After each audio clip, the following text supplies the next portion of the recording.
perfect playhouse. It was like living out in the desert.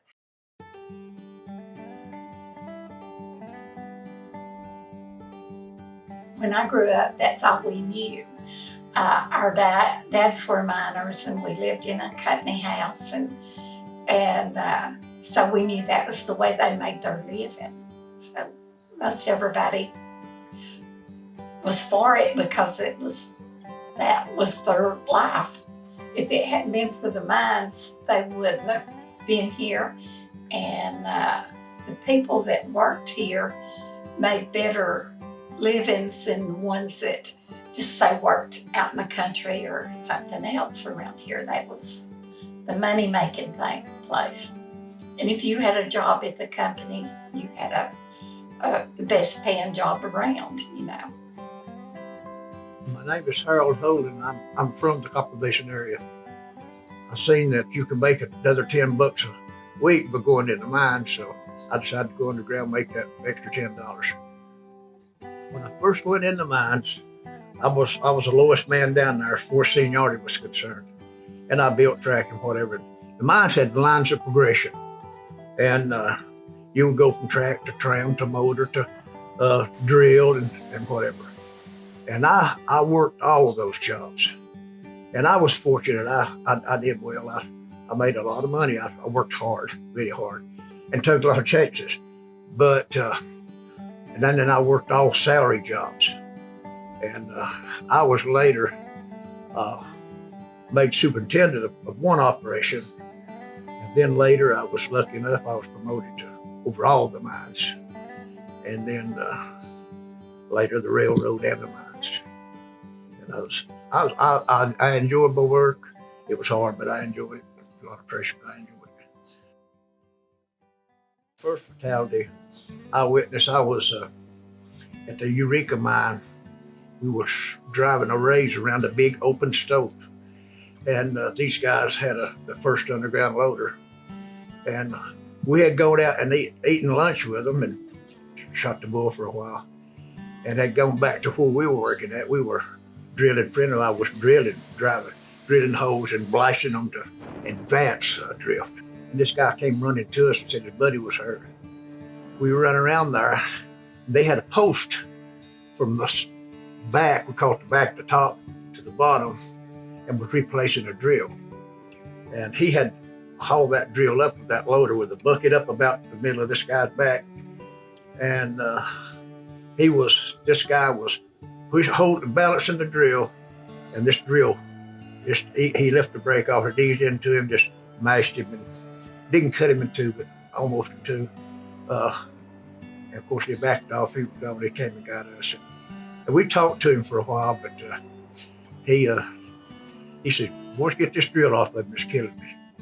And of course, when we got it off, we had a company doctor, and he got there, and it was too late, couldn't do anything. From 1843 to 1987, in all the research we've done, we've only come up with 93 deaths in that 150 years, which is a good record for the type of work they did.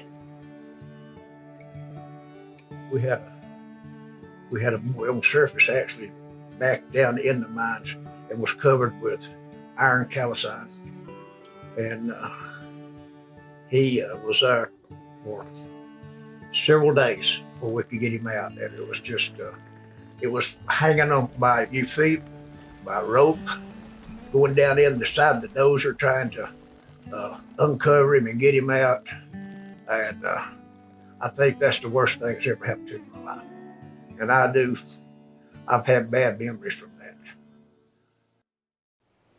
In the 1800s, they hadn't learned at that time that if they ran water with their drills, it kept the dust down. By the time my dad went to work in the 40s, they had learned if they ran water with their drills, it made a difference. So prior to that, a lot of them got what they called COPD. I love mining. I don't know if what I've got, my health problem came from there, I regret it.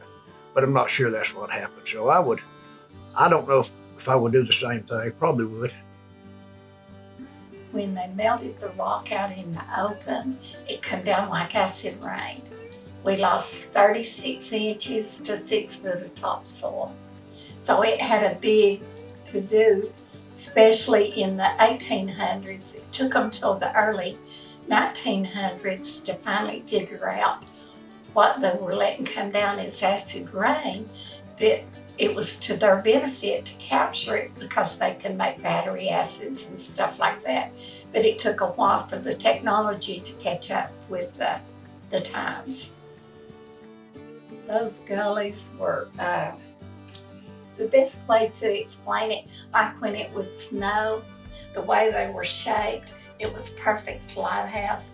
And a lot of the gullies wouldn't be maybe 2 foot wide, and we used to put boards across them and walk them, but if you look down, they were deeper than this building. You know, you didn't have to worry about any kind of critters because there was nothing around here. There was no bugs, no rats, no snakes, no nothing. After everything started growing back, we have allergies. Everything has come back, and they say when the mink have come back to the streams that everything's back to nature and they're back. It really was a unique sort of place to live and grow up, and the company really took care of their people. You know, you work with these guys, and miners are special. I tell you, miners are a different breed of people. If one needs help, the other people help you.